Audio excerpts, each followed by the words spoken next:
Hey Freunde, willkommen zurück auf meinen Kanal. Mein Name ist Dennis aka Fragrance Dog. Ihr wisst Bescheid. Ja, schön, dass ihr wieder dabei seid. Top 10 Designerdüfte unter 100 Euro. Also die besten Designerdüfte unter 100 Euro. Es gibt, das muss ich gleich wieder vorweg sagen, natürlich viel mehr, aber das sind erstmal die ersten 10, die mir ja so ins Auge gefallen sind in meiner Sammlung, die ich gut finde. Es kann sein, dass ein Duft oder zwei Düfte vielleicht, die Preise ändern sich ja mal, über 100 Euro geht, aber dann nur im großen Flakon, sorry. Aber den kleinen Flakon kriegt ihr auf jeden Fall unter 100 Euro. Ja, ich denke mal, das ist nicht schlecht. Aber bevor ich das mache, für alle Neuen, drückt die Glocke, abonniert meinen Kanal. Wenn ihr noch kein Video hier gesehen habt, bleibt einfach hier, weil ihr seid auf dem richtigen Kanal. Und schaut mal hier, ich verlinke die Seite mal. Liebe Grüße gehen raus an meinen Bruder Bas Sultan Hengst.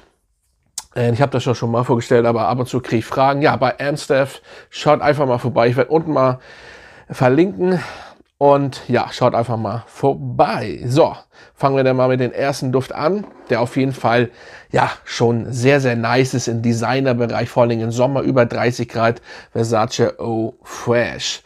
So, er ist teurer geworden, deswegen ist er auch da drin. Es geht ja hier nicht um günstige Düfte. Früher wäre er bei den günstigen Düften drin gewesen.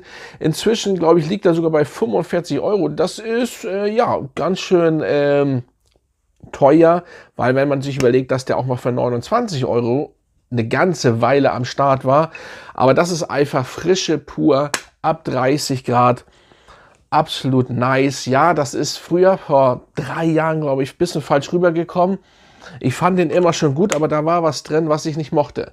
Aber das kann sich einfach auch bei euch jedes Jahr ändern. Jedes Jahr habt ihr, es gab Düfte, die ich nicht so gern mochte, die ich aber auf einmal mag. Das gibt's einfach. Und ja, Versace Eau Fresh gehört dazu. Ich finde den Flakon, ich muss das immer wieder erwähnen, den Flakon finde ich richtig nice. Also richtig geil, das ist der 100 ml. Den solltet ihr auf jeden Fall mal testen. So, der nächste, ja, sorry.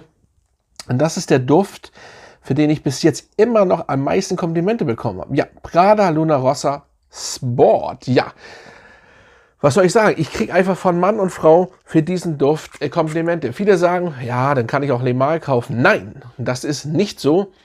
Hier habt ihr noch eine ganz andere Süße und die DNA von Prada Luna Rossa drin und überhaupt von Prada, die Cremigkeit. Und ja, und die Süße ist einfach geil. Ihr habt so im Hintergrund 10% vielleicht Le Male. Das war's dann aber. Die Leute, die sagen, riecht genau identisch, das ist Quatsch.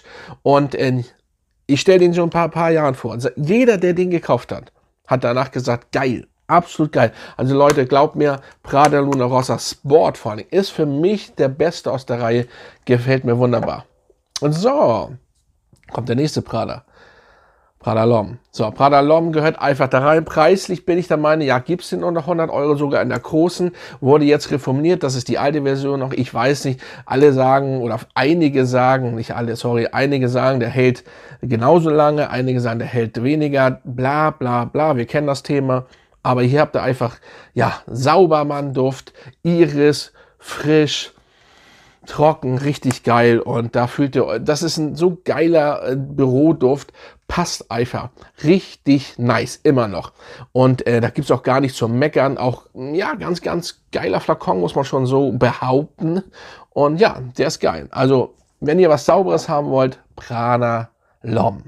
So, und der nächste, ja, das ist ein Duft, und zwar L'Homme Ultime von Yves Saint Laurent. Ja, mal was anderes wie der Ultime, vor allen Dingen, wenn es jetzt zum Frühling, das dauert, jetzt wird es noch ein bisschen kälter, wir haben Februar, aber das ist ein richtig schön leicht süßer, frischer Ingwerduft. Und ich will ja nicht irgendwas in die Welt knallen hier, aber ich finde, dass das über die letzten oder die ganzen letzten Jahre der beste Flanker von Yves Saint Laurent, was aus dieser Kollektion kommt, ist. Also richtig nice, sehr gute Haltbarkeit, sehr gute Ausstrahlung. Das Einzige, was man fasst ihn gar nicht so oft an, aber dieser Deckel, der sieht immer bequatscht aus hier. Also das kannst du machen, was du willst, geht gar nicht weg. Also ja, das ist bei den anderen auch so. Ja, ist Kult.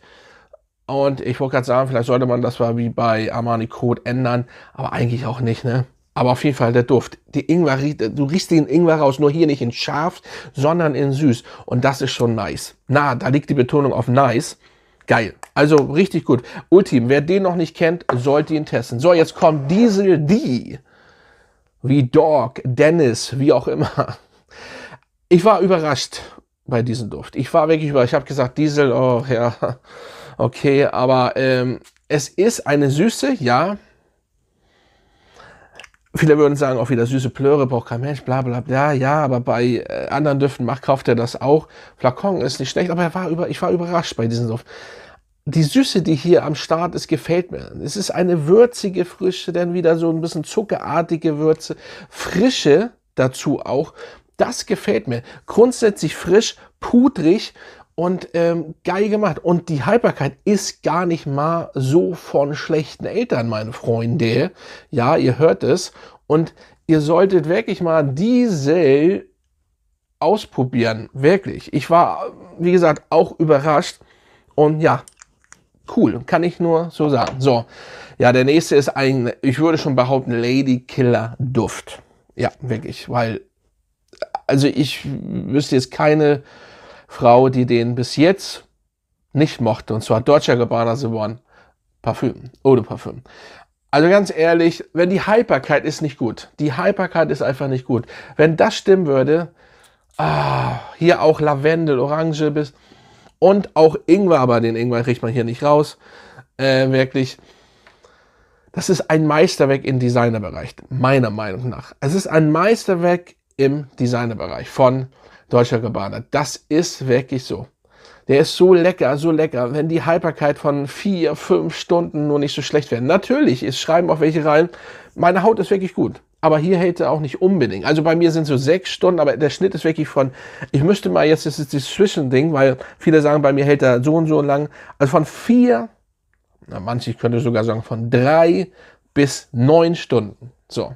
Wirklich, dieser Duft ist von Haut zu Haut anders, aber grundsätzlich ist es ein schwächerer Duft, der aber super lecker ist und Punkt, Alter. Endstation im Designerbereich, wirklich, ist wirklich. So, Jean Paul Gaultier, Le Mal Le Parfum, Kardamom, Vanille, die DNA vom Original ist hier mit drin, vom alten, gefällt mir richtig gut. Da war ich mir nicht so sicher vom Preis hier. Also kann sein, dass die 125er hier über 100 Euro kostet, aber den gibt es ja noch in kleiner. Und da ist er definitiv unter 100 Euro und deswegen gehört er hier mit rein. Sehr geil, sehr geiler Flakon. Wie immer, kennt man einfach. Und der Duft ist würzig, dazu auch noch süß.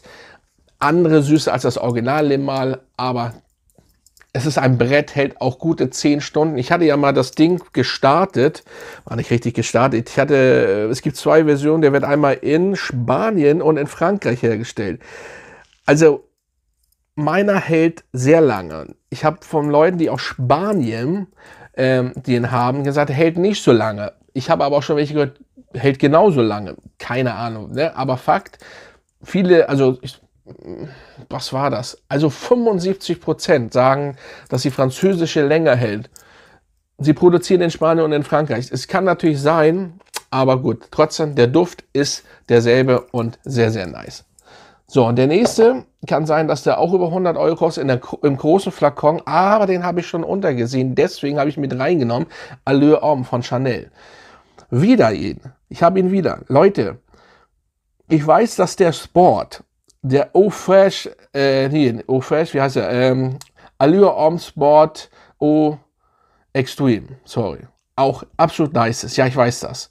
Aber das Original ist ein richtiger, ja, das ist auch ein Meisterwerk im Design, aber Chanel macht gute Düfte. Und hier habt ihr eine Männlichkeit, auch absolut geiler Sprüher. Das ist, also holzig, frisch, fruchtig ein bisschen. Leute, wenn ihr den noch nicht kennt, nochmal, ihr müsst den holen. Ihr müsst euch den holen. Ihr werdet verliebt sein. Nicht immer die anderen. Das ist geil. Der schwebt 8, 9 Stunden um euch rum und ihr könnt Anzug tragen, ein Hemd, T-Shirt. Dieser Duft geht immer. Ihr seid einfach denn trotzdem, das ist ein Büroduft, ein, ja, Saubermann-Duft, könnte man eigentlich auch schon sagen bei dem Duft. Richtig geil. Also von allerfeinsten. So. Der nächste ist von Christian Dior, Eau Sauvage Parfüm. Auch hier der große Cannes teurer sein. Der ist, glaube ich, auch teurer, aber den gibt es auch noch in klein und da gibt es ihn unter 100 Euro, knapp unter 100 Euro, wenn ich mich nicht ganz täusche. Es kann sich natürlich nochmal alles geändert haben jetzt. Die Preise sind teurer geworden, aber grundsätzlich war es so und ich nehme ihn noch mit rein. Absolut nice. Und der wurde reformuliert, 2012 gab es den schon. Ich habe auch noch die 2012er Version, aber die brauche ich euch nicht vorstellen. Jedenfalls nicht in dem Video. Und es ist einer der besten Neureformulierungen, die ich kenne. Absolut nice. Hier ist das Zitrische mehr, in der alten Version die Möhre, aber von allerfeinsten. Wenn ihr ja wirklich wie ein Gentleman riechen wollt, wie ein Mann, der weiß, was er will, ja, ein bisschen oldschool auch, aber das Zitrische ist geil. Und 2017, glaube ich, kam er raus. Super Hypercut, brauchen wir nicht reden. Richtig Qualität von allerfeinsten. Christian Dior eben. Nice. Wirklich. Eau Sauvage Parfüm.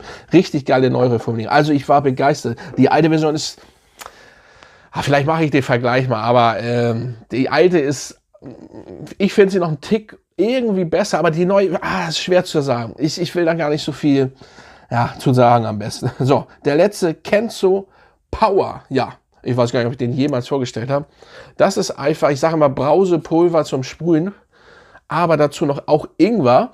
Das ist ziemlich Ingwerlastig heute. Ich bin der Meinung, Ingwer, süß ist er, ja, blumig auf jeden Fall, blumig, denn so ein bisschen Brausepulver und hat einfach was. Ist ein gute Laune-Duft, würde ich behaupten. Ja, könnte man oder würde ich so sagen, ist wirklich ein guter, oder wenn ihr schlechte Laune habt, den habe ich letztens in dem Video nicht gehabt, den könnt ihr den benutzen auch. Also das ist geil. Der kommt gut, wenn der hier, er ist natürlich süß, blumig, wirklich süß, blumig, aber mehr süß und die Blume so im Hintergrund, zwar schon präsent, aber irgendwie hat das was. Für mich ist es auch ein bisschen Brausepulver-Style und ja, solltet ihr, ich hoffe, dass es den noch gibt, Kenzo Power, solltet ihr auf jeden Fall mal auf den Schirm machen. Sehr geil. So, das waren meine Top 10 Top-Designer-Düfte unter 100 Euro.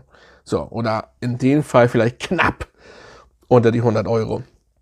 Ja, ich hoffe, euch hat das gefallen. Schreibt mal runter, kennt ihr ein paar Düfte? Wollt ihr von den paar Düfte testen? Ich würde auf jeden Fall, ich sage euch nochmal, wirklich, testet den mal. Das ist irgendwie, da hat was. Und das hier, beziehungsweise der hier, den solltet ihr auf jeden Fall auf dem Schirm haben. Ist einfach so. Da kann man nichts gegen sagen. So, das war's denn. Nochmal vielen Dank an meine Mitglieder, dass ihr diesen Kanal so super unterstützt. Wenn ihr auch Mitglied werden wollt, drückt die Glocke neben meinen Namen da, beziehungsweise den Button. Der wird nicht immer angezeigt, da müsst ihr ab und zu in einen anderen Browser reingehen. Das ist nicht mein Problem, das weiß nicht, warum das bei YouTube so ist. Das ist bei manchen so. Und auf jeden Fall, würde mich freuen, auf jeden Fall. Und dann sehen wir uns bald wieder. Also, haut rein und macht's gut.